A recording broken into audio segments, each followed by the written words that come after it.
Mini chefs, we have a quick little mini skill for you in the kitchen. We got a block of cheese, we got a box grater. Let's go. We're gonna hold the top tight. We're gonna take this, grate it against there. You could use smaller side too if you want.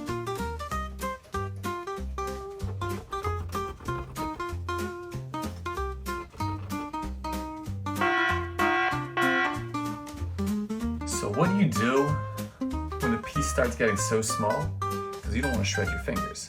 So here's a little trick. Ready? What you do? Just eat it.